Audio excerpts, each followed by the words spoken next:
สำหรับผู้เห็นภัยในวัฏสงสารผู้เห็นภัยในสารพัดภัยในการเกิดผู้เห็นความจริงของทุกข์ผู้เห็นความจริงหลายๆอย่างแล้วต้องการที่จะบวชก็เตรียมโตมาบวชโลดเคลียร์ปัญหาทางบาปแต่ก็เดินทางมาโลดบ่อึดเจ้าภาพบวชให้ดอกอยู่นี่เนาะใส่ละผู้ต้องการอยากบวชก็มาตะโตโลดบวชที่นี่ก็บ่มีพิธีหยังดอกขอให้ทองคำขานนาคหรือคำขออุปสมบทได้แล้วก็หามือให้ก็ไปบวชเท่านั้นแต่ว่าบวชอยู่ในนี่มีจุดหมายเดียวเด้อมีจุดหมายเดียวคือบ่กลับมาเกิดเท่านั้น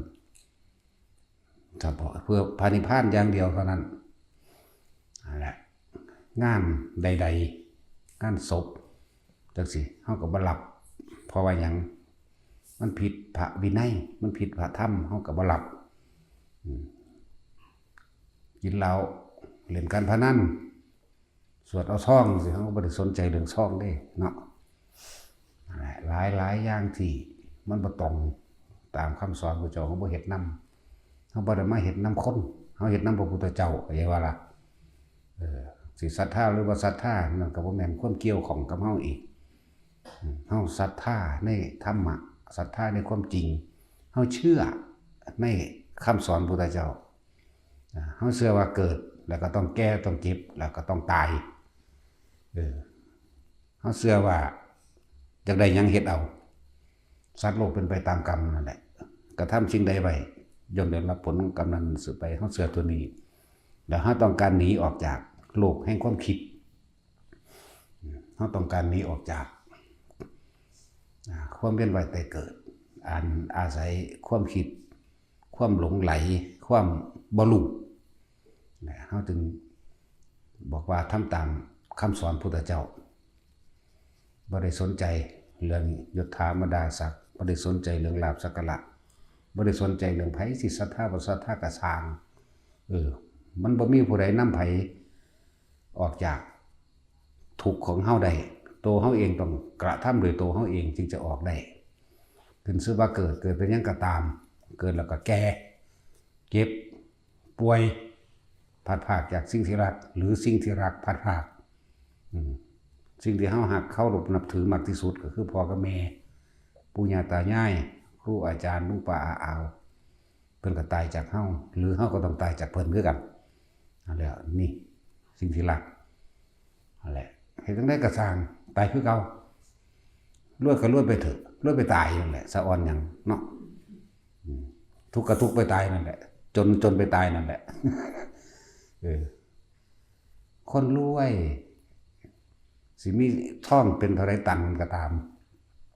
มีเงินเท่าไรแสนล้านก็ตามถ้าบ่มีวันพ่อถ้าบ่รู้จักพ่อก็ล้วนแล้วแต่เป็นทุกข์กว่าคนจนทุกข์กว่าคนที่บ่มีหยังซะด้วยซ้ำไปนะแล้วก็คนที่ว่ารวยแต่ว่าไม่เคยช่วยใครเลยบ่เคยช่วยไผโดยคำว่าช่วยนี่หมายถึงบ่หวังสิ่งใดเป็นเครื่องตอบแทนนำเด้บ่แม่นช่วยเพื่อหวังประโยชน์ในภายภาคหน้าเด้กลับเป็นคนที่เกิดมาบ่มีประโยชน์หยังเลยไม่ต่างจากสัตว์บ่ต่างจากไก่บ่ต่างจากกบจากเขียดจากเป็ดจากหมูหมาบ่ต่างจากสิ่งเหล่านั้นเลยอันเดียวกันหาอยู่หากินแต่ของพ่อบังคับข่มเหงได้ข่มเอาโกงเอาใส่กลเล่ห์เพทุบายให้คนอยู่ใต้อำนาจนั่นแหละให้มึงรวยที่สุดในเมืองคนโลด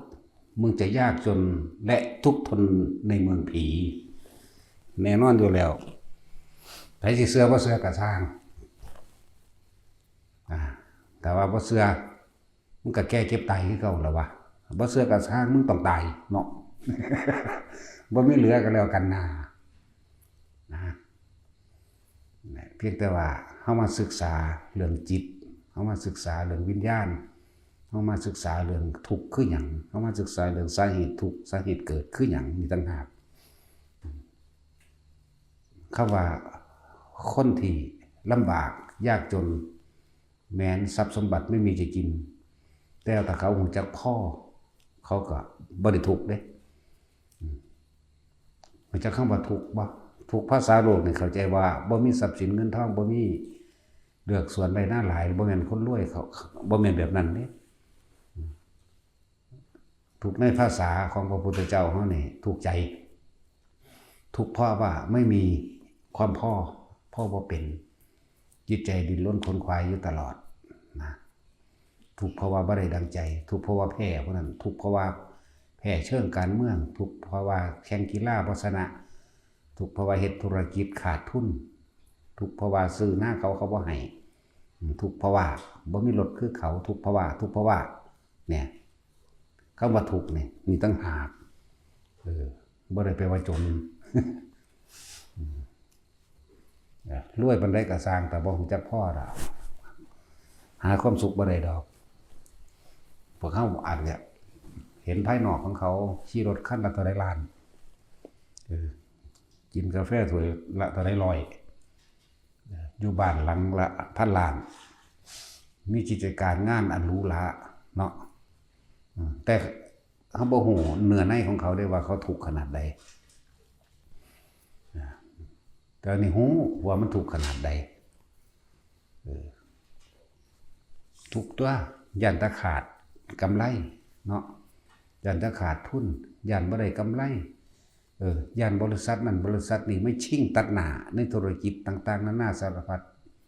ย่านคนบ่เคารพนับถือย่านคนบ่ย่อนั่นน่ะมันถูกนำมานี่แหละจักว่าล่ะส่วนคนที่ว่าถ้าหูจักวันพ่อทางเข้าใจชีวิตเรื่องเกิดมาหากินเพียงแค่ซ้ำตายนี่แหละมันก็สื่อจักพ่อมันสื่อจักคมใจแล้วมันหูจักวิธีว่างพวกนั้นว่างบ่เป็นเด้บ่ยอมต้องฆ่ากันเนาะแย่งชิงธุรกิจกันฆ่ากันมีปืนมีคนจ้างคนอื่นมาปกป้องเจ้าของอีกเนาะอะไรเขาจะเข้าว่าเกิดมาเป็นยังกะสร้างต้องแก่บ่ต้องเจ็บป่วยบ่ห้ามได้บ่ห้ามบ่ได้อีกต้องร้อนห้ามได้บ่ร้อนต้องหนาวก็ห้ามบ่ได้อีกต้องหิวปวดหัวปวดแขวสุดท้ายก็ต้องตายนี่แหละบ่มีอีหยังสิมาป้องกันสิ่งเหล่านี้ได้เด้อะไรจุดเดียวที่เฮาสิพ้นออกได้คือว่างตัณหาคือบ่อยากเพราะว่าเห็นโทษของความอยากเห็นโทษของการเกิดเฮาสิเว้าเรื่องสมัยโบราณพระมหากัปปินะกับพระนางอโนชาก็เป็นพระเจ้าแผ่นดินอีกประเทศหนึ่งเด้ล่ะตอนที่เป็นพระราชาอยู่นั่นมีบริวารหุ่มโยสันเป็นหมื่นๆแต่ละมื้อนอนใส่ก็บ่ดีนอนใส่ก็บ่คักบ่หลับนั่นแล้วย้านเขามาชิงบ้านเมืองย้านเขามาเอาที่ดินมองหันมองนี้นั่นบ่ได้นั่นแหละพอแต่ได้ยินว่าพระพุทธเจ้าได้เกิดขึ้นแล้วที่เขาเจ้าสร้างสมบุญกุศลเอาไว้แล้วมันต่อของเขามันบึ้มขึ้นเลยรีบออกไปได้ฟังธรรมพระพุทธเจ้าแค่บทในกันเดียวจะบรรลุอรหันต์นั่นแหละคนจังมาอุทานออกปากสุกิงเนาะสุกิงเนาะนิพพานังปรมังสุขังนิพพานังปรมังสุขังนั่นแหละพวกสาวกอื่นๆที่บ่ทันได้รู้ความหมายก็ไปฟ้องพระพุทธเจ้าพระพุทธเจ้าก็เอิ้นมาได้เว้าจังซั่นอีหลีบ่เว้าจังซั่นจริงๆพระเจ้าข้านะได้พูดจริงๆสุขอื่นนอกจากความสงบไม่มีนิพพานังปรมังสุขังความสงบความสันติการเข้าสู่สันติบทนี่มีสุขยิ่งน้อสุขยิ่งน้อนะมันเลยคำว่าสุขแบบโลกเด้โลกคือว่ากูได้รถหลายได้รถถึกใจมีรถหลายคันมีอำนาจมีอิทธิพลมีนี่ความสุขของทั้งโลกก็คือความทุกข์ที่ทับถมนั่นเองแต่ความสุขโดยทางธรรมคือ สุขปราศจากความไม่มีอะไรเลยเรียกว่านี่บ่มีหยังเลยบ่มีหยังให้ห่วงบ่มีบ้านให้ห่วงบ่มีเมียให้ห่วงบ่มีลูกหลานเหลนหล่อนให้ห่วงบ่มีทรัพย์สมบัติให้ห่วงจักอันใดอย่างเมื่อจิตใจนี่บ่เกาะเกี่ยวกับสิ่งใดมีแต่ความว่างอย่างเดียวมันเลยเป็นนิพพานังปรมังสุขังเรียกว่าสุขหยังสิสื่อความสงบได้บ่แม่นสงบแบบว่าบ่ฮู้ยินเสียงหยังเด้สงบจากความคิดปรุงแต่งในความอยากได้อยากดีอยากมีอยากเป็นมันเบิดความอยากมันเลยสงบสงบปราศจากกองการกิเลสตัณหาเป็นผู้ไม่มีกิเลสเพียงดำเนินบ่มีเลยเรียบเบิดเสมอกันนั่นแหละนี่จุดเดียวเท่านั้นที่เฮ็ดให้บ่ทุกข์ต้องพระนิพพานเท่านั้นแล้วนั้นทุกข์เบิดจะบอกว่าบ่เงินเป็นเด้อบ่สวรรค์เป็นเห็นบ่ไปสิมีความรู้ด็อกเตอร์ดอกมหาทั้งใดก็ตามแค่นั้นแหละเพราะได้ตัวหาอยู่หากินซื่อๆดอกเนาะหมอก็เป็นแค่อาชีพมาอยู่ให้กินนั่นแหละถ้าหน้าก็อาชีพมาอยู่ให้กินนั่นไปแค่นั้นแหละอีหยังก็ดีเพราะฉะนั้นสิว่าเกิดมาหากินซ้ำตายพวกเจ้าสิไปถูกไปกังวลหยังกับมันกินก็แค่อิ่มทอกันมันก็เศร้าดอกเนาะมันบ่ได้กินที่2รสดำดอกนาพวกมันรวยๆมันก็ไปกินทองคำที่ละ2รสดำดอกมันก็กินข้าว8 9 ค่ำทอกันนี่แหละมันก็อิ่มดอกป่วยคือเก่าเด้บ่เหลือว่าคนรวยบ่ป่วยเนาะคนจนก็ป่วยคนรวยก็ป่วยจังซั่นแล้วมองให้มันเห็นโทษแต่ละคนเด้อชีวิตของพวกเจ้าที่ผ่านมาล้วนแล้วแต่แสวงหาความร่ำความรวยความได้มียศถาบรรดาศักดิ์แล้วก็คำว่ามั่นคงอยากได้อาชีพที่มั่นคงการงานที่มั่นคงรายได้ที่มั่นคงที่อยู่อาศัยที่มั่นคงลูกหลานก็ต้องเหมือนกันจะให้ลูกเต้าหลานมีอาชีพที่มั่นคงเป็นหลักประกันชีวิตว่าบ่มีหยังมั่นคงดอกมีแต่อนิจจังคือบ่ที่ยังยืนจักอันจักอย่างเนาะนั่นแหละว่าพวกเขาหันเข้ามาเบิ่งเจ้าของแต่ก่อนเฮาบ่ได้รู้ภาษาธรรมบ่รู้ความจริงของชีวิตเจ้าของเองหรือเอิ้นว่าภาษาธรรมมีหยังพอแย่งกันแย่งเด้พี่น้องแย่งให้แย่งหน้ากันแย่งมูลมรดกพ่อแม่มันเริ่มเป็นมาตั้งแต่เป็นเด็กน้อยพุ่นเด้เนาะมีลูกจัก5 คนอีกนึงมาขี้ฟ้องพ่อแม่ก็ด่าดีทั้งที่บ่รู้หยังกันเลยเนาะอย่างจังซี่ก็มีเด้แต่ว่าตอนแรกกันตอนว่าท่านมีผัวมีเมียอยู่นำเท่าฮักกันอยู่แต่ว่าก็ซิ่งกันในครอบครัวเด้ซิ่งแย่งความรักจากพ่อแม่หรือซิ่งแย่งความรักจากผู้เป็นอ้ายผู้มีกำลังกว่านี่เห็นบ่มันเริ่มมาตั้งแต่ต้นแรกแล้วนี่แต่ว่านี่ถ้าเกิดว่าได้แต่งการแต่งงานหนีไปอยู่ครอบครัวไปคนกลายเป็นศัตรูกันเนาะเป็นคนละคนได้บาดแย่งมูลมรดกกันเว้ากันแหนะกันเซาะแซะกันไปเรื่อยได้บาดเลยน้องบางคนก็ฆ่ากันเด้เนาะแย่งที่ดินที่ดอนกันนี่แหละแย่งเฮือนแย่งงัวแย่งควายบ้านน้องเฮาแย่งมูลมรดกจังซั่นแล้วพ่อแม่ตายก็ว่าอีใดอยู่นำก็อีนั่นได้รับผิดชอบมึงได้มูลหลายมึงทำบุญหาเด้มึงแจกข้าวหาเด้อว่าเด้เนาะสารพัดนะให้ทุกคนมองหันเข้ามาถึงความจริงในชีวิตเจ้าของตั้งแต่เกิดมานี่เฮาเคยเฮ็ดประโยชน์อีหยังเพื่อผู้อื่นโดยบ่หวังสิ่งใดตอบแทนมีอยู่บ่ขึ้นชื่อว่าจาคะแปลว่าเสียสละความสุขส่วนตัวจากสิ่งที่มีอยู่เพื่อให้บุคคลผู้อื่นเรียกว่าทานบัดนี้สละความยึดมั่นถือมั่นเรียกว่าจาคะให้ไปแล้วเรียกว่าทานแต่ว่าเฮายังหวังผลในทานแต่ส่วนมากอยู่ในนี่แม่นเบิดนี่ล้านเปอร์เซ็นต์เนาะแม่นพวกมาบวชนี่ก็คือกันใช้เงินซ่อง10 บาท20 บาทอธิษฐานขอเอาตะพื้นตะพื้นเพราะว่าอย่างมันอยากรวยนั่นแหละนี่คือบ่เข้าใจความจริงและบ่เข้าใจเชิงลึกเข้าไปอีกการอธิษฐานขอ การขอสิ่งนั้นสิ่งนี้เฮ็ดให้เฮาบ่เห็นว่าจิตคิดนึกปรุงแต่งและความอยากได้และอยากเป็นก็เกิดภพชาติในอย่างวันนี่คือเชิงลึกเข้าไปเรื่องของจิตแต่โดยความเคยชินว่าถ้าเฮ็ดหยังเขาขอโลด บางทีบ่ท่านบ่ท่านบ่หยังเด้เขาไปไหว้พระเอาซื่อๆขอเลยเนาะดอกไม้กับดอกไม้เพิ่นมีอยู่หั่นธูปเทียนธูปไฟแช็กเพิ่นอยู่ในหั่นจูดเอาแล้วก็ขอตะพื้นตะพื้อควันไงกึบ นี่แหละในตอนที่ขอนี่มั้ยให้เบิ่งเชิงลึกเชิงจิตเชิงเกิดเชิงพบมาจากบ่นึงตอนที่เฮาขอเฮาสิคิดมีภาพจินตนาการอยากได้นั่นอยากเป็นนี่เด้ภาพจินตนาการจิตแปลว่าผู้รู้นี่แหละจิตเป็นสัญญาเป็นทุกอย่างอยู่ในนี่คิดนึกนี่เป็นมโนนึกภาพนึกภาพปรุงแต่งไปอยากได้หยังอยากได้รถอยากได้บ้านอยากได้นั่นอยากเป็นนี่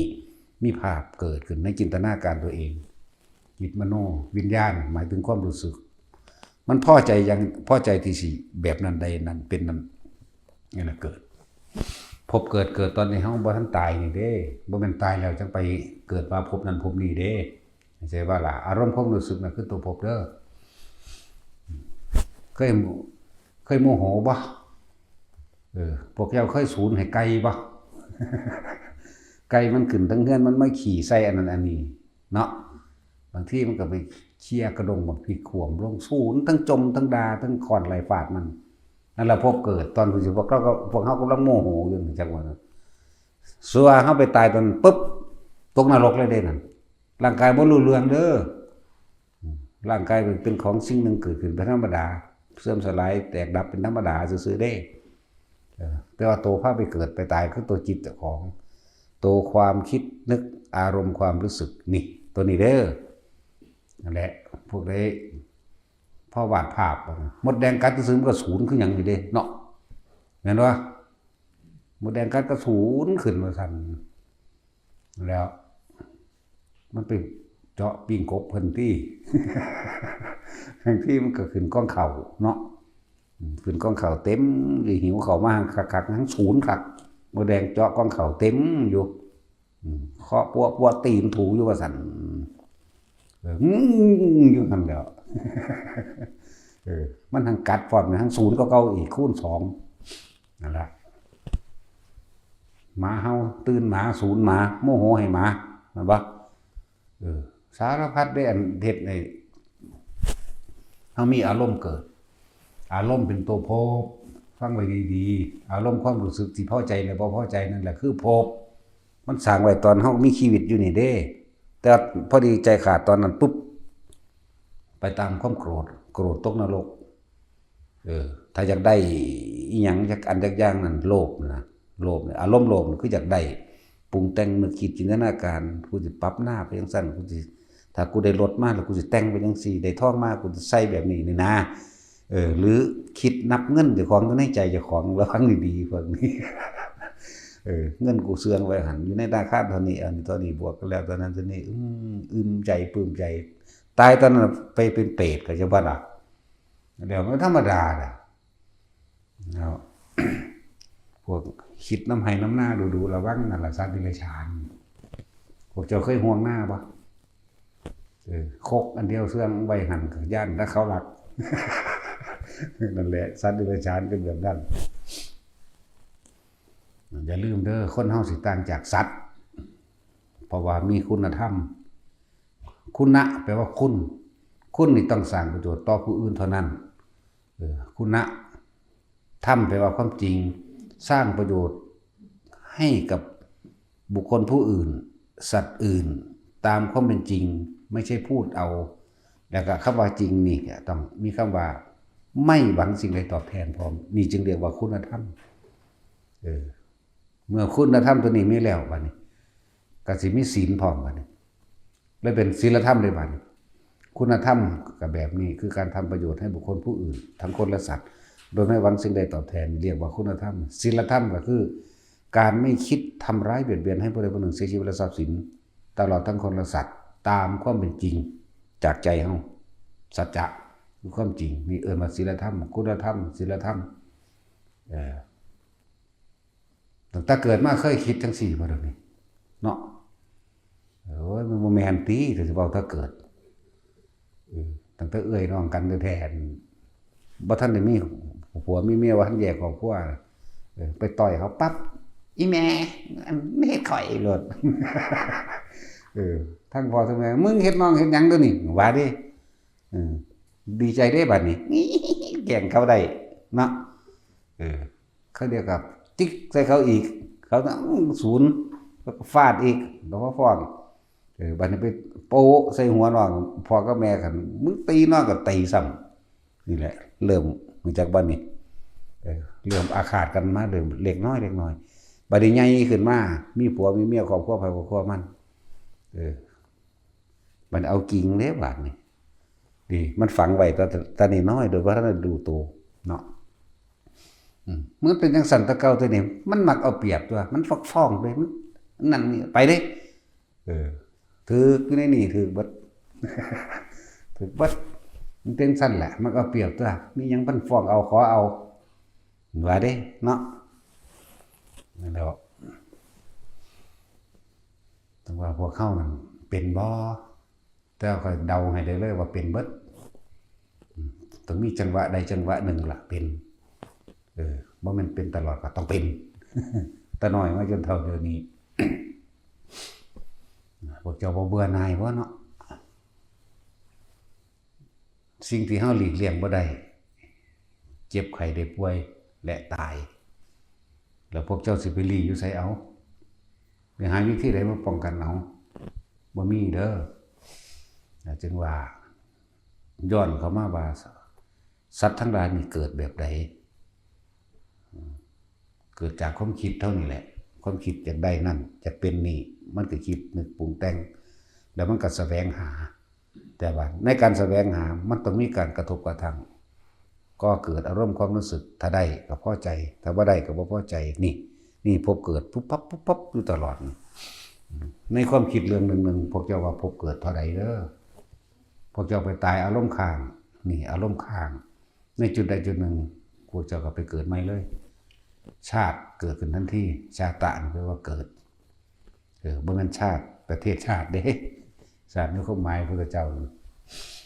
ความรู้สึกของพวกเขาเองเป็นตัวพบถ้าเว้าภาษาบาลีพวกเจ้าบ่เข้าใจจักว่าล่ะอาจจะเว้าให้ปนให้แน่อยู่จักน้อยอยู่ดอกตัณหาแปลว่าความอยากอุปทานแปลว่าความยึดนี่ในอุปทานนั่นจะมีความรู้สึกในความพอใจบ่พอใจนี่ทิฏฐุปทานศีลพัตตุปทานกามุปทานอัตตวัตถุปทานถ้ามันมีความยึดเดี๋ยวอารมณ์มันก็เกิดนี่อารมณ์ความรู้สึกนั่นเอิ้นว่าภพสร้างไว้แล้วนี่สร้างไว้ในความรู้สึกเฮาตอนนี้ถ้าว่าเฮาใจขาดตายปุ๊บชาติหมายถึงเกิดบัดนี้ที่บอกว่าคนเฮานั่นสัตว์ทั้งหลายตายปั๊บมันไปเกิดตามจิตที่ไปตั้งไว้เลยความคิดนั่นแหละมันส่วนตอนนี้ทุกคนมีบ้านแต่คิดถึงบ้านเฮาตายตัวนี้มันจะไปบ้านก่อนอย่างว่ามันมีจุดหมายจะวัดไปแต่ว่าในระหว่างทำการเดินทางเนี่ยอารมณ์ความรู้สึกตัวใดมันจะพัดลงทันทีเลยคนตายเปรียบเทียบเวลาเฮาโมโหให้คนผู้ใดผู้หนึ่งศูนย์คิดจะฆ่ามันนั่นแหละจิตมีที่ตั้งหมายถึงที่เราคิดถึงกำลังนึกกำลังปรุงกำลังแต่งอยู่นั่นจากวันอารมณ์มันก็เกิดพร้อมๆมันบ่นี่จะค่อยศูนย์มาเด้อนี่จังว่าก็สิศูนย์ใส่พวกเจ้าเด้ค่อยโมโหบ่พวกเจ้าต้องคิดนึกปรุงแต่งซะก่อนจังโมโหเห็นบ่จังซั่นแล้วถ้าพวกเจ้าตายตอนนั้นนั่นแหละมันไปนรกจังซั่นแล้วนี่แหละครับว่าภพก็คืออารมณ์ความรู้สึกผู้ใดก็มีคือกันตัวเอาตัวมันง่ายๆมันเห็นง่ายเพราะว่าคนเกิดว่านี่ความโกรธนี่100,000,000%ดีใจเพราะว่าได้ทรัพย์สมบัติหรือดีใจเพราะว่าได้ตามอารมณ์โลภหลงนี่ก็100,000,000%คือกันแต่ทำบุญด้วยความบริสุทธิ์การให้ทานด้วยความบริสุทธิ์โดยบ่หวังสิ่งใดตอบแทนบ่มี100,000,000%มีแต่ขอ100,000,000% เนาะดีบ่ดีว่าถ้ำซ้ำคือว่านั่นแหละเห็นศาลเจ้าปู่ตาขอล่ะอุ้ยจะเขาจะเอาใส่มาให้ตั้งแต่เบิ่งศาลเจ้าปู่ตาก็เฮือนหลังน้อยๆนึงมันจะเอาหยังมาให้พวกเจ้าแม่นว่าล่ะห้าอันกระโปซ้ำใส่แก่ไปในหั่นทุกอย่างบัดนั้นมันจะเอาหยังมาให้เฮาเนาะจริงๆมันบ่มีคนแต่งขึ้นซื่อๆแต่งขึ้นตามความเชื่อซื่อๆอันพวกกระจำพาเฮ็ดจักเห็นจักเทื่อบ่ผู้ผีนั่นเนาะบอกได้เลยเห็นจักเทื่อปุ๊บมันทำท่าว่าไปเฮ็ดไปนั่นแหละคนบ่ต่างจากสัตว์ดอกเด้อถ้าบ่มีคุณธรรมหมายถึงการให้ทานรักษาศีลและศีลธรรมช่วยเหลือบุคคลผู้อื่นโดยไม่หวังสิ่งใดตอบแทนบ่ต่างกันเด้บ่ต่างกันเลยหาอยู่หากินเจ้าของรังแกข่มเหงเอาไก่เวลามันพาไปหากินมันเห็นกันตีกันแย่งกันเนาะตีกันแย่งหม่องหากินกันนั่นแหละแย่งอาหารเคลียร์กันตัวใดกำลังอ่อนก็แผ่กันหนีตัวสนะก็ไล่เอาหนีเสลือเตือเติงลูกเต่าเจี๊ยบจ้าบเจี๊ยบจ้าบแล้วก็หมู่ปลีไปซะก่อนเด้เนี่ยมันจะได้ตนบักพวกเขาก็คือกันคนก็คือกันเด้แต่บ่สู่เขาก็กลับมาหาลูกกันสู่ว่าคนมีลูกเหลือตัวลูกเด้แล้วก็เก็บความแค้นไว้กับคนที่มารังแกเฮาเนาะบางทีสู่เขาบ่ได้หรือบางที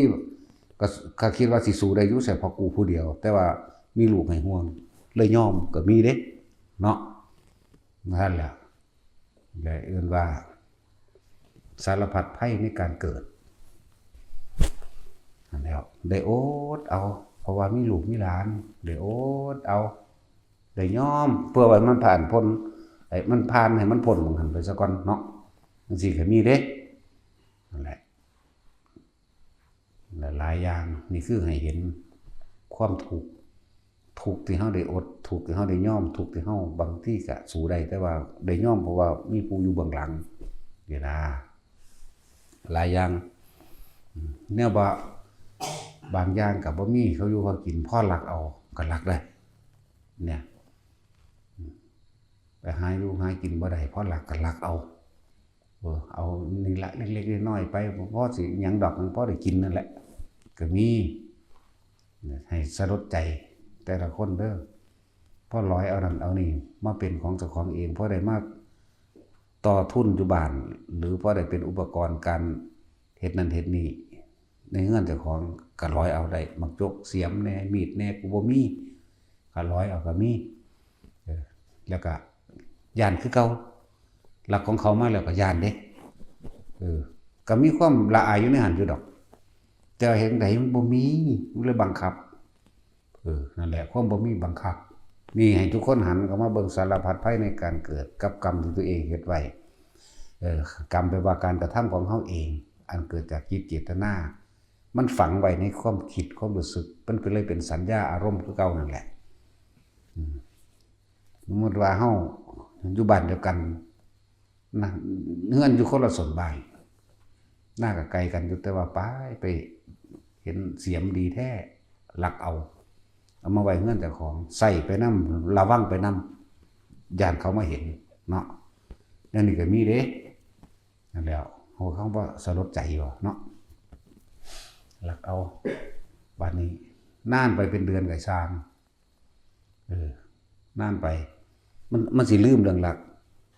แต่ว่า2 เดือน 3 เดือนไปเห็นกันอีกเห็นไปเห็นอยู่หม้องอื่นก็ตามความคิดที่เจ้าของเคยลักของเขาไว้ปั๊บขึ้นมาเลยเด้เห็นปะนั่นแหละมันเป็นบันทึกไว้แล้วนั่นแหละสัญญาเป็นแบบนั้นหลายอันหลายอย่างดังว่าให้เห็นโทษต่างๆในความอยากได้กันดีอย่างนี้อยากเป็นฉะนั้นวิธีที่ออกจากสิ่งเหล่านี้จากความอยากก็ให้เห็นโทษนั่นแหละเห็นโทษของความอยากเจ้าของเองเห็นโทษกับสิ่งที่บ่ทันมีมั่งหรือสิ่งที่มีอยู่มั่งเห็นโทษว่าเราต้องดิ้นรนขนขวายมาเลี้ยงชีวิตครอบครัวตัวของเองบัดนี้นักเข้าไปอีก ตัวมันเวียนเกิดตายจริงๆราคะเด้ความยินดีพอใจในรูปลักษณะท่าทางบุคคลที่เราพอใจงามแต่ผู้ชายเห็นผู้หญิงผู้นั้นคืองามเจ้าของเองแต่ผู้หญิงเห็นผู้ชายผู้นั้นก็พอใจกูจะได้แบบนี้นะเมื่อมีรูปแล้วก็มีรสแห่งกามเกิดขึ้นในอารมณ์คู่กุนของตัวของเองมีรสมีกลิ่นมีเสียงนี่แหละราคะความยินดีพอใจในรูปในรสในกลิ่นในเสียงสัมผัสกระทบรู้สึกทางกายแม้ว่าท่านได้สัมผัสกับการกระสางพวกเจ้าหูบ่มันปรุงไว้ทั้งในมันมีอารมณ์ความรู้สึกไว้เกิดความกำหนัดเกิดความยินดีแล้วก็เล่าหลอนในหัวใจเล่าหลอนในความรู้สึกอยากไปยุ่งใกล้กับคนผู้ที่พอใจคนที่มักอยากคุยเลื่อนไปจีบกันเนาะสรรหาคำบอกที่สิเขาพอใจเด้ว่าล่ะสรรหาเพื่อจะได้มากนั่นแหละนั่นแหละบางคนกะบ่ได้มากันบ่ได้จีบกันแต่ว่าพ่อแม่บังคับเอาความจนก็มีคนบ่มีคนเห็นหน้าก็มีเนาะทุกข์ยากหรือขาดบางสิ่งบางอย่างก็มีบางคนก็ได้สมหวังดีโดยจีบกันพอใจกันก็มีแต่ทั้งเบิดก็สร้างแต่ใดมาอยู่นำกันแล้วก็ต้องได้ดิ้นรนแสวงหาเนาะทรัพย์สมบัติต่างๆมาเลี้ยงชีพเด้คนตอนเป็นหนุ่มเป็นสาวอยากกระแดะอยู่ได้บ่ค่อยเฮ็ดเวียกเฮ็ดงานปานใดเนาะอยากแบบอีอยู่นะลกกาก็บ่เป็นเห็นบ่หาบกาก็เอาหน่อยๆเบาๆหั่นก็หิวเอาทำท่าเฮ็ดอ่อนแอนเนาะแต่แปดที่ต้มแน่ก็ย่านตาดำโอ้ยอีห่าเอ้ยเนาะดำหน้าก็หยิบจีบจังซี่แม่เด็กน้อยซุมื้อนี่ดำบ่เป็นซ้ำเนาะจีบจังซี่พอแต่มันเปื้อนมือก็มาถูมาเสร็จสารพัดได้สิเฮ็ดเห็นพ่อแม่ทำเสียยามพริกอยู่พุ่นเอาน้ำไปให้กั้งห่มไปจังซี่นะไปปงให้ปึ๊บพอแต่มึงมีผัวแล้วมึงเบิ่งเอาบัดนี้กุนอยู่คือกันแล้วเฮ็ดเบิดตัวเดียวบ่ว่าผู้หญิงบ่ว่าผู้ชายเนาะได้เฮ็ดเบิดได้ดิ้นร่นใส่เบิดตอนแรกอยู่นำพ่อเฒ่าแม่เฒ่าพ่อเฒ่าแม่เฒ่าก็เบียดเบียนเด้จมอยู่ว่าซั่นปานว่าเพิ่นรวยปานว่ามีเครื่องบินเนาะก็ตะสั่งอยู่เด้พ่อเฒ่าแม่เฒ่าก็เลยฝันว่าเพิ่นสุขสบายไปหน้ากูขี่ยานอวกาศเนาะกินทองคำกับข้าวมั้ยโอ้ยทุกข์คือกันแหละคือเหียดนี่ไปก็เลยเนาะตาสินโดยเฉพาะแม่เฒ่าตาสินสั่นแล้วจมปันว่าเจ้าของรวยเด้อนี่เจ้าขี่ยานอวกาศบ่ไปหน้าก็เลยคือเฮ็ดได้อยู่เนาะจะกินทองคำบ่เนาะทุกข์คือเก่านั่นแหละนี่ให้พวกเขาน้อมเข้ามาเห็นทุกข์เด้อเห็นทุกข์เห็นโทษต่างๆสารพัดบัดนี้จากเป็นบ่าวเป็นสาวตอนบ่ถึงท่านเก่งมาได้เราเฮ็ดเวียกแต่ว่าตอนบ่าวสอนสาวไปเฮ็ดน้ำผู้อื่นเฮ็ดคักๆเด้เนาะแปลกประหลาดอยู่เด้ไปเฮ็ดน้ำผู้อื่นเฮ็ดดีคือห่วงเขาคักบาดของเจ้าของบ่อยากเฮ็ดบาดอยู่เฮือนน้ำบ้านน้ำพรแม่บ่อยากเฮ็ดเด้แต่ไปน้ำผู้อื่นเฮ็ดโลดมันแปลกอยู่เลยนั่นแหละมันหลงไปเขาย่องทั้งเฮ็ดสั่นแล้วบัดนี้มาเป็นผัวเป็นเมียกันแล้วเอาละบัดนี้อยากมีบ้านเป็นของเจ้าของนั่นออกมาแล้วอยากมีหม่องไปนอนนำกันเชิงกันแบบเป็นส่วนตัวอยากว่าล่ะเห็นว่าตัดสินจะว่าอยู่นำเขาเห็นแห้งก็บ่ได้เฮ็ดค่อยๆ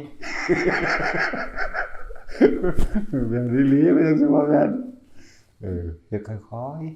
ๆแต่ก็เอาซุมื้อล่ะเนาะตัดสินสั่นแล้วบ่เฒ่าแล้วก็จมดูเข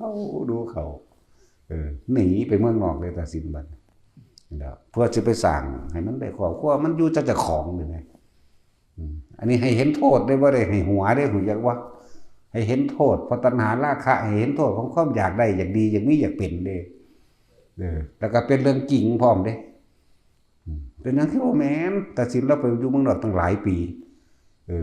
ทั้งสั้นแล้วหลายคนที่เป็นทั้งสั้นแหละได้กันแล้วก็อยากไปมีบ้านส่วนตัวเขาเจ้าของเองสร้างพอเฒ่าไม่เฒ่า ส่วนพวกนั้นก็สร้างปูสร้างยาคือกันเนาะส่วนมากผู้หญิงมันสิบ่ถือกันกับยาผู้ชายมาถือกันกับพอเฒ่าเนาะทางเธอแม่เฒ่าก็หายคือกันเด้ทางแม่สาวก็เป็นตาสั่งเด้จังซั่นบ่ผู้หนึงเป็นตาสั่งกับผู้หนึงเป็นตาสั่งนั่นแหละนั่นตาสินส่วนตาสินคือแม่เฒ่าพอเฒ่าบ่ปานใดเพราะว่าเรามักเหล้ามักสแตกเหล้าไปไอ้ทิศนั่นซั่นแหละให้เห็นโทษเด้นี่บ่ได้ให้หัวเด้แต่ก็ความจริงชีวิตจริงของทุกคนนั่นแหละนี่มาครอบครัวมาแล้วก็ไปอยู่บ้านได้อดได้ทนได้สู้เด้บ้านนี่เฮ็ดเป็นเบิดทุกอย่างผู้เมียก็เฮ็ดเป็นบ่เคยรับจ้างดำนาเกี่ยวข้าวรับจ้างดำนาเกี่ยวข้าวกู้มันสมัยตะกี้สมัยนี้มันรู้จักแม่มันหยังดอกเนาะถ้าใส่ไปซื้อผงชูรสซื่อๆบ่มีแล้วโอ้ยตะกี้กูหาบน้ำสางบักไก่เป็นกิโลพุ่นเพื่อเอากระปิดสำหาบเพื่อว่าจะได้น้ำกินตักน้ำสางเนาะซุมื้อนี้น้ำมันตอดูดิแม่มันบ่ล้างหมดมือแม่มันบ่จักฮอดสิล้างถ้วยเด้น้ำก็อยู่ต่อหน้าต่อตาเฮ้ย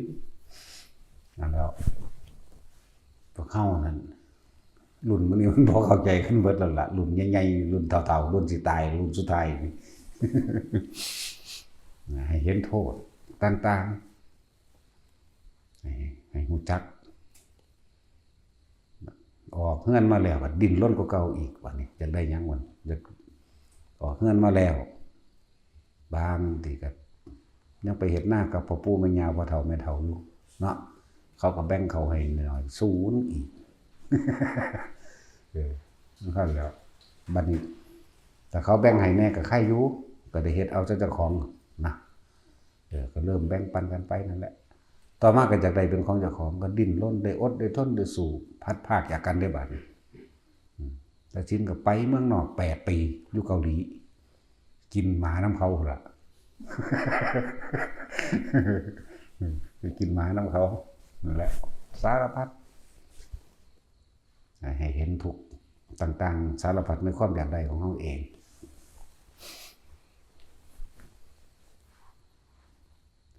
เกิดมาเพียงแค่หากินซ้ำตาย1 ดอกไปก็ดีตอนนี้มันเลิกการหาในรุ่นนั้นแล้วเลิกการหาแล้วมันรู้จักคำว่าพ่อแล้วเพราะว่าคนที่ได้ยินได้ฟังธรรมะเท่านั้นจึงจะเข้าใจคำว่าหากินซ้ำตายจึงเข้าใจคำว่าสัตว์โลกมันไปตามกรรมตนแรกเป็นที่พึ่งของตนเป็นอมตะธรรมไว้แล้วจึงเข้าใจในหลายๆอย่างในชีวิตที่ผ่านมาชีวิตพวกเฮามันผ่านมาอย่างมากๆแล้วสมควรสิถิ่มอารมณ์ใดก็ถิ่มซะแค่นั้นแหละบ่มีอีหยังสิควรเข้าไปถือเอาได้หรอกนั่นแหละถ้าถิ่มบ่ได้ก็ฝึกหัดเอาตัวที่บอกที่สอนอยู่ซุมื้อนี่ให้อยู่กับตัวเองเด้อตะกี้เฮาบ่อยู่กับตัวเองคำว่าอยู่นี่คือความคิดเด้มันบ่อยู่กับตัวเองเห็นบ่ท่านตะกี้เปรียบเทียบเฮาคิดถึงผู้นั้นผู้นี้อยู่เรื่อยจิตมีที่ตั้งหมายถึงว่าคิดถึงคนนั้นคนนี้เฮาอยากได้หน้าคนพัดภาคจากผัวจากเมียไปทำงานกรุงเทพหรือเมืองนอกก็คิดถึงกันเองนั่นเลยเอิ้นว่าจิตไปมีที่ตั้งไปอยู่แต่กับบุคคลผู้อื่นคนทั้งโลกบ่เข้าใจแนวนี้ใช่ว่านี่คิดถึงอันอยากได้รถอยากได้เงินหลายๆคิดคนเลี้ยงลูกเลี้ยงหลานเดียวนี่อยากให้ลูกเรียนจบปริญญาอยากให้ลูกเป็นนั่นอยากให้ลูกเป็นนี่อยากให้ลูกเป็นมีการงานที่มั่นคงแบบนั้นแบบนี้เนาะแล้วเอิ้นว่าบ่อยู่กับตัวเองมีตั้งแต่ไปสร้างนั่นนี่โดยความอยากได้มันเลยเกิดกลายเป็นทุกข์บางคนก็ตายไปในขณะที่คิดถึงลูกคิดถึงหลานคิดถึงหน้าคิดถึงไห้คิดถึงทรัพย์สมบัติต่างๆตายไปเวียนไปตกนรกมั่งไปเป็นเปรตมั่งไปเป็นเดรัจฉานมั่งขอคนที่ ส่วนมากก็คิดถึงบุญศีลทานที่เคยน้อยเด้พอเทียบตามพระพุทธเจ้าสัตว์ทั้งหลายตายแล้วนี่ส่วนมากลงสู่อบายภูมิ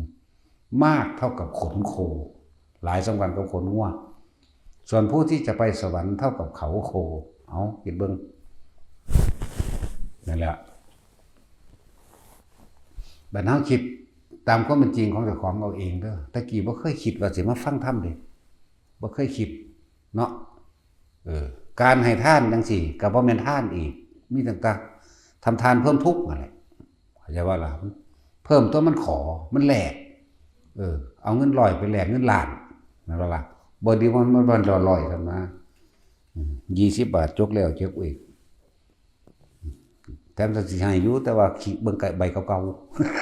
ๆมันมีอยู่4-5 ใบนี่เคลียร์เบิ่งเด้โอ้แล้วนี่แหละดึงมาบัดนี้จังอันอธิษฐานขอตะพื้บัดนี้โอ้ยสารพัดนั่นแหละมันบ่เห็นว่าตอนที่เฮาขอตอนเฮาคิดตอนที่เฮานึกอยากได้นั่นนี่นั่นแหละพบมันเกิดปุ๊บเรื่องนั้นอยู่เลยนะให้ลูกพี่ผู้ใดก็เอาทำอย่างนี้นั่นแหละทำท่านเพิ่มทุกข์นะคือขอแล้วก็อยากได้ปรุงแต่งนึกคิดไปนี่คือความบรรลุของพวกเฮาเองเพราะว่าความปรารถนาความสุขกับครอบครัวอยากให้ลูกอยู่ดีมีสุขอยากให้ลูกมีนั่นมีนี่เป็นนั่นเป็นนี่ตอนว่าท่านมีลูกก็ทั้งผัวทั้งเมียนำกันนั่นแหละอยากอยู่เฮือนเป็นสมบัติส่วนตัวแห่งตนอยากได้หน้าเป็นสมบัติส่วนตัวแห่งตนอยากได้กิจการงานพวกคนในเมืองก็จะเปิดร้านขายข้าวแกงหรือร้านจิวเวลรี่หรือร้านหยังก็แล้วแต่เปิดร้านทองร้านของใกล้ขายของก่อสร้างหรือหยังก็แล้วแต่จะเป็นส่วนตัวนี่แหละบัดนี้ในขณะบางที่ออกไปทำงานรถส้นตายก็มีตกตึกตายก็มีตีกันตายก็มีถือขาตายก็มีเนาะสารพัดจะสิเป็นตายในขณะนั้นไปใส่ซั่นมันไปทางนรกพุ่นเด้ไปทางนรกไปทางเปรตไปทางสัตว์เดรัจฉานนี่มันสมกับคำพุทธเจ้าเว้าเด้คนเฮาส่วนมากตายแล้วไปสู่อบายภูมิที่จะไปสวรรค์นั้นน้อยมากเท่ากับเขาโคหวยง่วบางตัวบ่มีเขาเด้เนาะจะไปนรกล้วนๆก็มีเด้เนาะเคยเห็นบ่ลิมูซ่าบ่มีเขาเด้ใช่แล้วจากบ่ง่วลิมูซ่าง่วพันเหนือ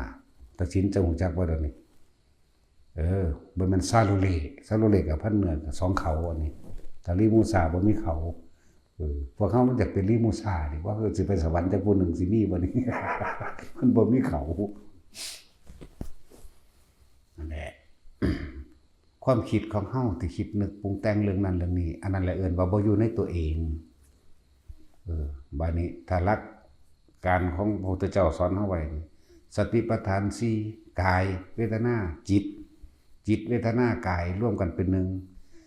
ลมหายใจนั่นแหละคือกายในกายอันหนึ่งนี่คืออยู่กับตนเองบัดนี้ถ้าเฮาอยู่กับลมหายใจมันเป็นสร้างบ้านสร้างเรือนบ่ได้เด้มันบ่อยากได้อยากดีอยากมีอยากเป็นหยังได้ตอนนั้นแล้วจึงบอกว่าชีวิตพวกเขามันผ่านอีหยังมามากพอสิทิ่มก็ทิ่มซะทั้งหลายแล้วนั้นบ่ต้องไปห่วงกิจการงานแบบว่าเฮาบ่อยู่ย่านเขาเฮ็ดบ่ได้บ่มีทางตายมาหลายรุ่นแล้วคือจังเฮาเฮ็ดแทนผู้อื่นนี่แหละเนาะบ่ต้องไปห่วงดอกบ่ต้องไปห่วงว่าเขาสิบ่มีอยู่บ่มีกินดอกโอ้ยมันต้องกินหญ้ากินเฟืองเป็นล่ะวะลูกหลานก็เลยเนาะมันกินดินมันก็มันกินแม่มันกินโลดมันจะกัดก้อนหินกินก็สร้างหิแม่มันเป็นหยังส่วนมากก็สิไปหั่นแหละห่วงนั่นน่ะเห็นบ่นั่นแหละพาละหุนแปลว่าหยังซั่นแปลว่าห่วงเด้ห่วงได้เกิดขึ้นแล้วนั่นแล้วพวกเจ้าก็เลยตกนรกเพราะว่าลูกก็มีแต่ว่าบ่แม่นเขาขาจักว่าล่ะแต่ของศูนย์ใส่เขาบ่เฮ็ดเวียกบ่ได้ดังใจห่วงเขาอยากได้สมบัติให้เขาหลายๆก็มีไปเป็นเปรตก็มีหรือหลงไหลอวดจ้องจังซั่นจังซี่ไปเป็นสัตว์เดรัจฉานก็มีนี่นั่นแหละทุกข์จึงเกิดจากสิ่งอันเป็นที่รักเข้าใจบ่ล่ะทุกข์เกิดจากสิ่งอันเป็นที่รักเด้ เพราะความรักนั่นแหละจึงเป็นทุกข์ได้บัดนี้เนาะจักว่าล่ะแม่นว่าซั่นเฮาหักไผแน่ตัดออกแล้วหักไผก็สร้างทุกข์คือเก่าแต่เฮาคิดนึกปรุงแต่งเพราะเฮาบ่รู้ธรรมเฮาหักพ่อเฮาบ่อยากให้พ่อแม่เฮาตายเฮาก็เป็นทุกข์กุ้มใจนำเด้เนาะว่าหักผัวหักเมียก็คือกันกุ้มใจนำอยู่คือเก่าหักลูกหลานคือเก่าเด้นั่นแหละทุกข์จึงเกิดขึ้นจากสิ่งอันเป็นที่รักบัดนี้ห่วงรถนั่นแหละสิ่งอันเป็นที่รักบุคคลนี่สิ่งอันเป็นที่รักก็เป็นเหตุแห่งทุกข์สัตว์งัวควายสัตว์เลี้ยงต่างๆผู้ใดเลี้ยงหมาก็ห่วงหมาผู้ใดเลี้ยงแมวก็ห่วงแมวห่วงนกห่วงสัตว์เลี้ยงที่ไว้แต่ทำกำไรคือปลาคืองัวคือควายเนาะเป็นห่วงมันนั่นทุกข์บ่ได้เขาบ่ได้รู้จักว่าทุกข์แบบใดเฮานั่งเสียเบิ่งซ่อมได้ลูกปีนี้เป็นตัวผู้ให้กูได้แม่เอาไปเป็นพ่อพันธุ์หรือเป็นตัวแม่กูได้แม่พอได้ปั่นลูกปั่นหลานว่าไปเนาะจังซั่นแล้วเขาบ่ได้รู้จักเลยว่าทุกข์มันเกิดขึ้นจังซั่นเชิงลึกคือความคิดปรุงไปนั่นเองแล้วนี่ผู้ใดเคยคิดพ่อบ่ในจังซี่นั่นแหละมันจึงมีพระพุทธเจ้านั่นแหละคิดพ่อเพิ่นผ่านมาก่อนเฮาแล้วเพิ่นก็เลยนำวิธีดับมาให้พวกเฮาปฏิบัติเอาบ่หาตั้งแต่ทุกข์อันออกจากนอกตัวก็ได้ทุกข์อยู่ในร่างกายนี่ก็มีได้บัดนี้ทุกข์เพราะว่าหนาวมีบ่หนาวแม่มึงแท้ศูนย์ว่าซั่นเนาะนั่นแหละทุกข์ร้อนแม่มึงแท้ก็คือกันอีกทุกข์เพราะว่าเจ็บท้องทุกข์เพราะว่าปวดเหี่ยวคนหลายไปหาหมองเหี่ยวบ่ได้ก็มีปวดเหี่ยวปวดไทยเนาะย่างอยู่ในทางกรุงเทพแม่งคนหลายจักกูสิไปหลีอยู่ไสบ่ได้บ่มีปลากล้วยคืออยู่บ้านกูเว้ยมันก็แตกปัวใส่หั่นโลดเด้นั่นแหละทุกข์พออยู่ในกายนี่ก็บ่แห้งนั่นแหละแต่กายของเจ้าของเองก็ยังบ่อาจสามารถรักษาได้สิไปว่าหยังกับกายผู้อื่นที่นี่เรื่องของจิตก็คือกันเฮายังบ่อาจสามารถบังคับความคิดบังคับความเชื่อกับเขาได้แม่นบ่ล่ะนั่นแหละเพิ่นจึงให้น้อมเข้ามาสติปัฏฐาน4ให้ลองมาพิจารณากายนี่เป็นของเฮาอยู่บ่แต่ว่าเป็นของเฮาสิเป็นของไผก็ว่าเนาะมันซั่นแล้วกายนี่บ่เป็นของเฮาแต่เฮาเข้าใจความจริงเด้อกายนี่เป็นเครื่องแค่ใส่ทำดีก็ได้ใส่ทำเลวก็ได้เด้แม่นบ่ซั่นพามันไปละของมันก็ไปเด้ใจเป็นใหญ่ใจเป็นประธานเด้อนั่นภาษานั้นเว้าย่นย่อมาให้พวกเฮาเข้าใจง่ายความคิดของพวกเฮาเองมีความอยากได้อยากดีอยากมีอยากเป็นนั่นนี่นั่นแหละถ้ารักษาความคิดของเฮาได้กลับมาอยู่กับลมหายใจได้นี่มันสิบ่ปรุงบ่แต่งไปได้ดอกที่ฝึกที่สอนที่แนะให้ทุกคนอยู่นี่พยายามอยู่ในตัวเองพยายามอยู่กับตัวเองบ่ต้องไปอยู่กับผู้อื่นดอกรุ่นนี้แล้วรุ่นลูกตายปะแล้วก็มีเห็นบ่เหลือแต่เจ้าของที่สิตายที่จังได้ตายแล้วสิบ่ได้เกิดอีกต่างหากถ้าพวกเจ้าเห็นทุกข์พวกเจ้าเห็นตามความเป็นจริงได้แล้วเอาชาวไร่ชาวนาพวกเฮา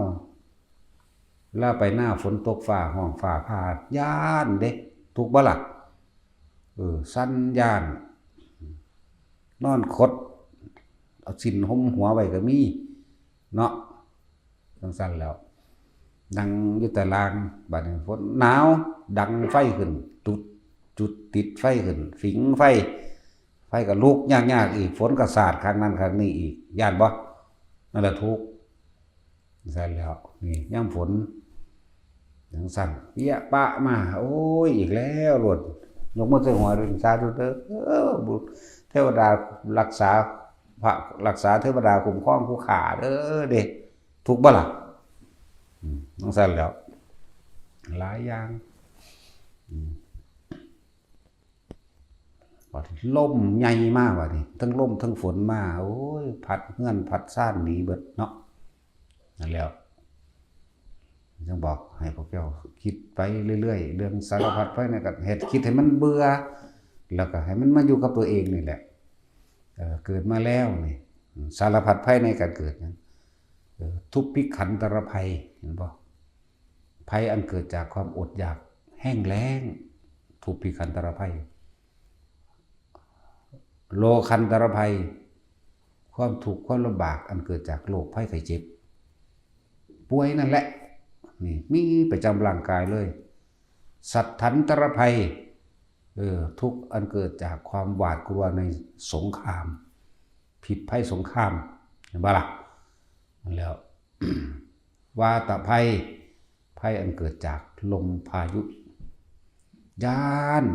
หรือพอได้ดีใจบ่ลมพายุพัดเงินเติมต่ำเติมต่างเปี้ยปะมานั่นแม่นว่ากันแล้วอุทกภัยน้ำท่วมย่านตายบ่เพียงแต่ว่าย่านตายย่านสมบัติต่างๆชิบหายพร้อมย่านบ่สารพัดย่านนั่นแหละธรณีภัยทุกอันเกิดจากแผ่นดินถล่มในภาษาพวกเขาก็เห็นตัวในข่าวไหมในประเทศไทยเขาก็ยังมีอยู่ตัวนี่เรื่องที่ว่าแผ่นดินเริ่มมีถล่มเข้ามาแล้วนั่นสั่นตัวทุกอันเกิดจากอัคคีภัยไฟไหม้เห็นป่ะไฟใหม่บึมบัมมาใหม่เฮียนใหม่ซ่านไปแล้วก็คนเฒ่าคนแก่นี้บ่ได้สารพัดเด้นั่นแล้วบ่เป็นแท้นั้นเด้มันทุกอันเกิดจากอมนุษย์ภัยย่านงูย่านจีเชฟย่านแมงงอดเห็นบ่ไปหันมานี่ไปปงไปปลาย่านเสือย่านหมากัดมีเบิดเด้ในบ้านก็ยังมีย่านหมากัดมันบ่ครับนั่นแล้วนั่นแหละพวกเขาเห็นโทษในการเกิดคือมันมีแต่ภัยเท่านั้นแหละพวกเขาสิไปหาความปลอดภัยอยู่ไสมันได้อาสุนีบาตภัยทุกอันเกิดจากฟ้าผ่าย่านฟ้าผ่าเด้คนเนาะมันสั่นแล้วมันทำให้ผ่าเนี่ยมันผ่าเนี่ยแม่มันตายง่ายๆเด้จังสั่นแล้วเฮาจังบ่ย่านมันง่ายไหมมันเทเดียวนึงเด้มันบ่เก็บบ่ปวดเด้เนาะแม่นบ่สั่นแต่คนเฮานี่ย้านว่าสั่นเนาะนั่นแหละภัยอันเกิดจากมนุษย์นี่ร้ายแรงที่สุดคือภัยอันเกิดจากมนุษย์ด้วยกันเองภัยอันเกิดจากความโลภของคนลักสิ่งลักของขาเฮาเลยก็มีเห็นบ่ภัยอันจากความโลภแล้วภัยอันจากความโกรธภัยอันเกิดจากความหลงควบคุมเฮาหลงว่าตัวเองมีอำนาจนั่นนี่ภัยเกิดทั้งมนุษย์และอมนุษย์อย่าว่าละบาดอมนุษย์กับหมานั่นแหละงูนั่นแหละหรือภัยบ่ย่านงูเฮาก็ย่านอยู่ดิแล้วมึงแยกกูจับได้แล้วกูต้มแมงได้บาทนี่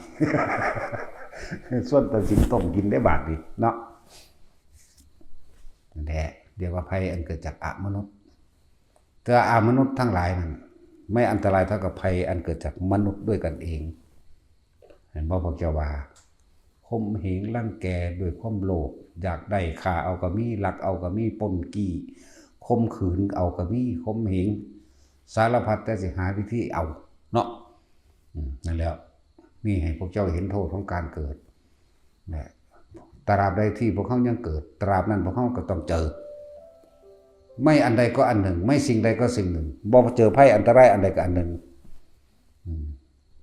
อายุแต่ละคนมาป่านนี้แล้วฝนตกฟ้าห้องฟ้าพาลมพายุก็พอมาแล้วยานบ่ไฟใหม่ก็พอมาแล้ว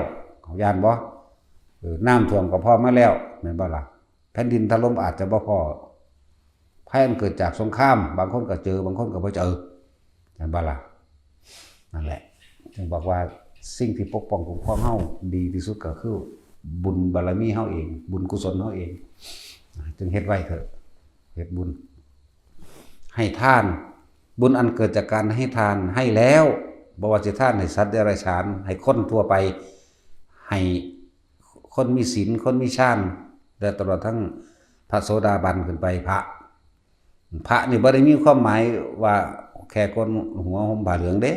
พระของเฮาโสดาสกิทาคานาคาเด้ตัวนี้เป็นของที่บอกได้ยากแต่เลยเอาพวกสมมุติสงฆ์เหล่านี้แหละมาเป็นเครื่องให้เกิดความเคารพนับถือกับความเพราะว่าเพิ่นเป็นผู้แสดงธรรม พิ่นเป็นผู้รักษาธรรมคำสอนพุทธเจ้ามาให้พวกเฮาแสดงไว้นั่นแหละให้ทานสัจจะทานก็ตามบุคคลผู้บ่มีศีลมีธรรมก็ตามคนมีศีลให้ทานกับคนทรงฌานให้คนที่เป็นโสดาสกิทาคานาคาอรหันต์ให้แล้วไม่หวังสิ่งใดตอบแทนเข้าใจบ่นี่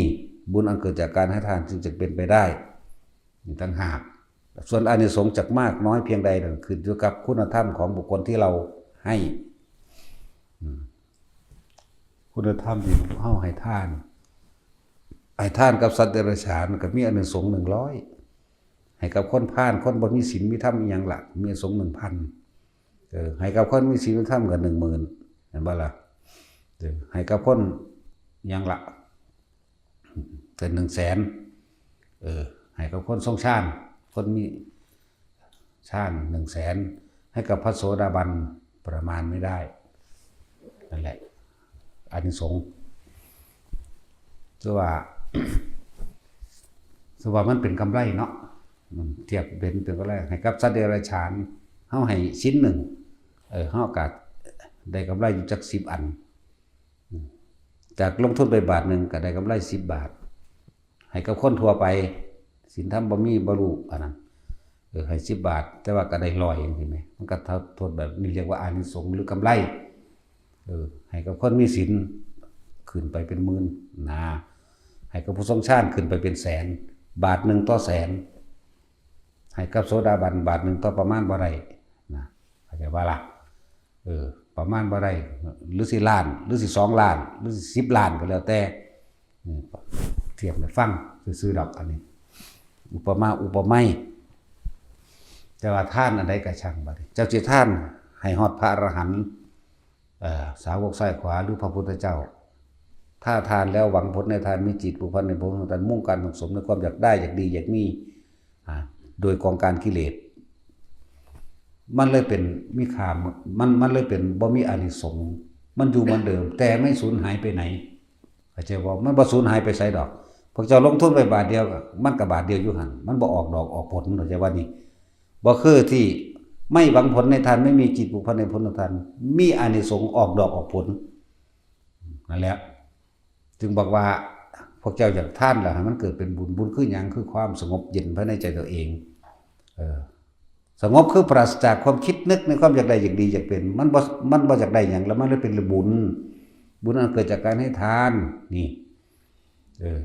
สงบสบายบ่เดาร้อนบ่กระวนกระวายเด้แล้วเอิ้นว่าสงบเย็นภายในความรู้สึกตัวเองนั่นแหละนี่บุญที่1เพิ่นจึงสอนพวกเฮาให้สละความเห็นแก่ตัวด้วยการให้ทานมั่งนะอันที่2เพิ่นบอกว่าศีลคือการไม่ทำร้ายเบียดเบียนให้ผู้ใดผู้หนึ่งเสียชีวิตและทรัพย์สินตลอดทั้งมนุษย์และอมนุษย์มันก็ถ้าเฮาบ่คิดว่าสิไปรังแกข่มเหงเบียดเบียนไปมันก็สบายดีล่ะมันก็สงบดีล่ะแม่นบ่ล่ะต่อมาก็ภาวนานั่นแหละทานศีลภาวนาพยายามทำความรู้สึกให้เห็นอารมณ์ความรู้สึกของตัวเองนั่นแหละภาวนาโดยอาศัยลมหายใจมั่งแล้วเขาจะเห็นความคิดแล่นไปแล่นมาแล่นไปเรื่องเก่าๆนี่แหละบ่แล่นไปเรื่องใดดอกรู้จักเรื่องเก่าๆบ่เด้อนี่เก่านั่นแหละเก่าซำใดขนาดคนตายแล้วมันก็ยังคิดถึงได้บางทีคนที่เฮาสั่งโอ้ยมันน่าตายตะโดนนะแต่สั่งได้พะใหญ่อันนั้นมาล้างตาศีลนั่นน่ะเนาะมันจะสั่งคือหยังว่าเด้เนาะนั่นแหละให้ท่านความคิดผู้นั้นเป็นผู้นั้นดีคิดผู้นั้นดีได้บัดคิดฮอดเด้เนี่ยเกิดเบิดได้เฮาอย่าลืมเพิ่นภาวนาไปว่าทำอารมณ์แห่งความรู้สึกให้เกิดขึ้นเพื่อจะให้เห็นโทษของความคิดความคิดนึกปรุงแต่งก่อเกิดอารมณ์ความรู้สึกพอใจไม่พอใจพบเกิดถ้าเฮาอยู่กับลมหายใจทรงฌานว่านี่ที่วิธีที่เฮาสอนกันแนะกันที่เดี๋ยวนี้คือทำความรู้สึกให้ตั้งมั่นอยู่ณจุดเดียวจิตเดียวหรือจิตหนึ่งความรู้สึกที่เป็นหนึ่งตรงกลางระหว่างคิ้วหน้าผากเฮาเองนั่นแหละจักว่าล่ะอยู่กับสิ่งนี้เดี๋ยวเฮาจะค่อยจับมันได้ดอกถ้าตัวนี้หายความคิดไปแล้วไปหาผู้อื่นกลับมาอยู่กับตัวเองอยู่กับลมนี่อยู่กับความรู้สึกนี่แน่ อยู่ทำให้บ่อยทำมากๆเดี๋ยวก็ชินเดี๋ยวก็รู้นี่คือวิธีที่พวกเขาฝึกกันอยู่เดี๋ยวนี้กรรมฐานมีตั้ง40อย่างเขาก็เอาอย่างเดียวนี่แหละโดยอานาปานสติและสติปัฏฐาน4ถ้าผู้ใดจับความคิดได้แล้วรู้ทันความคิดได้แล้วผู้นั้นพ้นอย่างว่านี่เรียกว่าจิตในจิตลมหายใจคือกายในกายหนึ่งเป็นผู้มีความรู้สึกอยู่กับลมหายใจบ่ต้องตามลมลงเอาเฉพาะอยู่นี่อยากว่านี่อย่าไปทำความรู้สึกลมพองหรือลมหยุดอย่างมันหลายความคิดมันเป็นห่วงมันกังวลยันว่าถือหลักสูตรนะเอามึงหนีเลยนั่นแหละลมหายใจในกายในกายหนึ่งแหละครับเวทนาในเวทนาหมายถึงความรู้สึกที่อยู่กับตัวเองเวทนานอกคือรู้สึกพอใจกับไม่พอใจกับบุคคลอื่นสัตว์อื่นสิ่งของอื่นวันนี้เวทนาในเวทนาคือความรู้สึกของตัวเองจิตในจิตคือรู้เท่าทันความคิดของตัวเองนี่แหละเรียกว่าสติกำกับความคิดไว้ให้มันมาอยู่นี่รู้สึกตัวอยู่เมืองเดียวนี่กายเวทนาจิตธรรมคือสิ่งทั้งหลายทั้งปวงนี่ว่ารูปธรรมที่เฮาเห็นอยู่นี่รูปธรรมคือคนบุคคลสัตว์สิ่งของหรือแม้กระทั่งกลิ่นหรือกระทั่งยังก็ว่าไปดินฟ้าอากาศ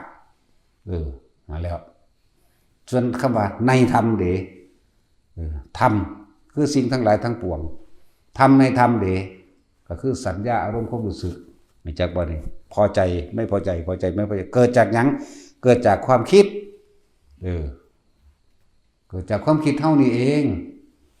มันลืมบ่ได้เป็นเด้แต่เฮาได้เคยเห็นสิ่งใดไว้เนาะลืมบ่เป็นเด้อเกิดจากความคิดมาจากไสมาจากสัญญาแต่เฮาบ่ปรุงแต่งสัญญาต่อไปในความอยากได้ดีไม่เป็นเท่ากับ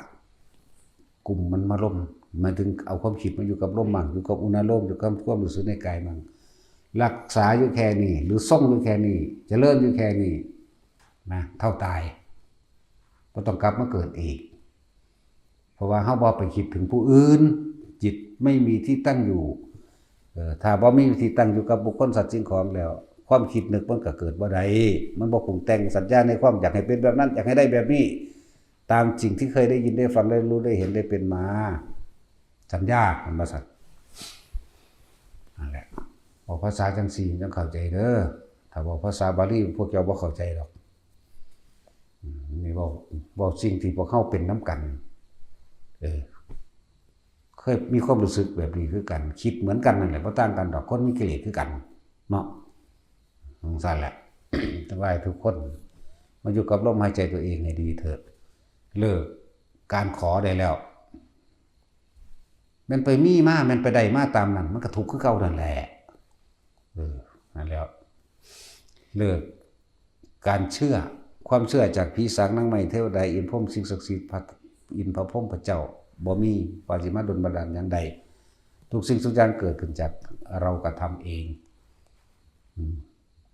เหมือนกันแหละกับเฮาขอให้ผู้อื่นกินข้าวแทนเฮาเราให้เฮาอิ่มได้ว่านี่คือความจริงมันบ่ได้อยากได้หยังเฮ็ดเอานั่นตนแรกเป็นที่พึ่งของตนสัตว์โลกเป็นไปตามกรรมเจ้าเฮ็ดอีหยังเจ้าก็ได้อันนั้นตัวถ้าสิเปรียบเทียบชาตินี้ชาติหน้ามื้อนี้เฮาเฮ็ดหยังมาแต่เช้านี่ชาตินี้เฮ็ดอีหยังมานอนหลับนั่นคือตายเข้าใจบ่นี่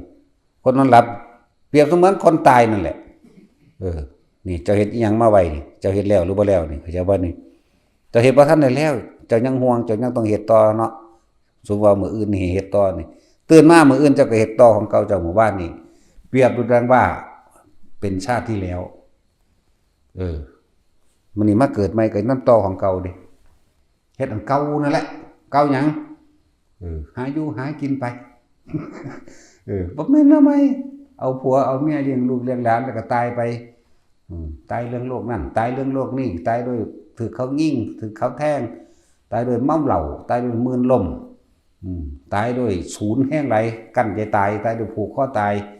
สารพัดเนาะฉะนั้นแล้วด้วยก็ตายชนก็ตายแล้วพวกเจ้าอย่าไปเงินตีแม่มันยังเกิดเลยภาษาสั้นๆภาษาตายเนาะไปคืออยากตายแต่พวกข้านกินเขาขนาดเขาไม่ได้หาให้กินได้เนี่ยผู้แต่ผู้อื่นหาให้ก็จังข้านเนี่ย นั่นสั่นตัวตายแบบฟ้าผ่าก็ตายแต่แม่หังดีจังบ่เจ็บเนาะบึบเดียวแต่ว่าพวกเจ้าญาติเดี๋ยวว่าต้องฟ้าห้องฟ้าดังเปรี้ยงป้างมันหุ้ยหูหลูหาลบเนาะโอ้ยยกมือใส่หัวสาธุเด้อคนพระพุทธพระธรรมพระสงฆ์พระธรรมพระสงฆ์พระสงฆ์กันนอนเสยอยู่คนแล้วเกินนั่นแล้วพระพุทธก็จักอยู่ไสพระธรรมก็จักอยู่ไสเพราะว่าเข้าใจความจริงของตนนั่นแหละผู้ใดฝึกหัดในอานาปานสติเป็นวิธีที่ง่ายพร้อมเด้อรัดสั้นแล้วทุกคนสามารถทำได้เบิดบ่มีพิธีรีตองเนาะบ่ต้องใส่สุดขาวบ่ต้องสมาทานหยังเหมือนกันกับกิเลสก็โมโหความอยากได้มันคือปึ้งขึ้นรถมันสูญในคนไหมมันเป็นสมาทานความโมโหกับไผดูดิเนาะศีลก็เหมือนกันบ่ต้องไปขอกับไผดอกเวลาใดขณะใดที่เฮาบ่มีความคิดในการเบียดเบียนทำลายคนและสัตว์นั่นมันเป็นเราด้วยศีลจังซั่นแล้วนั่นแหละแต่ว่าทุกสิ่งทุกอย่างขึ้นอยู่กับตัวเฮาเองเฮาต้องเป็นผู้นำตนเองบ่มีผู้ใดละความทุกข์ให้ผู้ใดได้ดอกแล้วก็บ่มีผู้ใดเอาความสุขให้ไผได้ดอกปวดแขนแทนกันได้บ่เดี๋ยวนี้เนาะหิวข้าวแทนกันได้บ่ก็บ่กินข้าวอิ่มแทนกันได้บ่ก็บ่พวกเจ้าทุกข์ก็ทุกข์เพราะว่าความคิดพวกเจ้าเรื่องนั้นเรื่องนี้เรื่องนั้นมันก็คิดแทนกันบ่ได้อีกแล้วก็บังคับความคิดกันบ่ได้อีกนั่นแหละตัวเองต้องเป็นผู้นำตนเองเด้อเฮาสิพ้นทุกข์ก็ได้เพราะว่าความเพียรของเฮาเองบ่มีผู้ใดเอาให้กันได้ก็แล้วกันนะแต่เฮ็ดได้พระพุทธเจ้าก็เฮ็ดแล้วตัวป้องกันแก่ป้องกันเจ็บป้องกันตายมันป้องกันได้พระพุทธเจ้าก็เฮ็ดแล้วแม่นบ่ล่ะพวกเจ้าสิไปหาถือหยังเครื่องร่างของขังขึงสิใส่มันก็ซุ่มนั่นล่ะขังก็ขังไปตายล่ะเนาะซุ่มขังไก่ไว้ได้บ่ให้มันกินเมียมันก็ตายคือกันเด้ก็ขังเจ้าของไว้บ่รู้ก็ขังไปตายคือกันตัวนั่นแหละพิจารณาใครควรแล้วหาเหตุผลตามความเป็นจริงเด้อเกิดมานี่ต้องแก่ต้องเก็บต้องตายบ่มีผู้ใดพ้นเนาะตายมาจากรุ่นแล้วนี่ปู่ย่าตายายพวกเจ้าไปไสแม่นบ่ซั่นอยู่ดินมันได้ล่ะเผาล่ะบัดนี้เจ้าของสิเผาจังไดคิดพ่ออยู่เลยเนาะเผากิเลสกับของมันเบิดซะก่อนคำว่าย่านตายสิบ่มีดอกถ้าบ่มีความอยากเองแล้วบ่มีความย่านเด้นั่นแหละที่วิตที่ปราศจากความกลัวนี่บ่เชื่อบ่มีความสิบ่มีความย่านอีหยังเลยที่ถ้าบ่มีความอยากชีวิตที่ปราศจากความอยากจะไม่มีความกลัวเข้ามาแผ่วพานได้เลยย่านตายก็บ่ย่านแล้วมันสิเอาอีหยังมาย่านเดี๋ยวนี้เนาะมันคนละอย่างกันเด้กับทั้งโลกเขาว่ากูบ่ย่านดอกล่ะมึงย่านบ่ย่านดอกแต่กูสิฆ่ามึงก่อนนั่นล่ะมึงย่านตายมึงเลยฆ่าเขานั่นแหละนั่นแหละหลายอันหลายแบบที่ให้ขอคิดเด้ถ้าละได้ละให้พวกเจ้าเบิดละเด้อยู่นี่ฮู้จักบ่จักกะสร้างในพานกูตีนกวาดมันเข้าเบิดแต่นี่มันบ่ได้เข้าใจบ่ล่ะเอาสบายทาน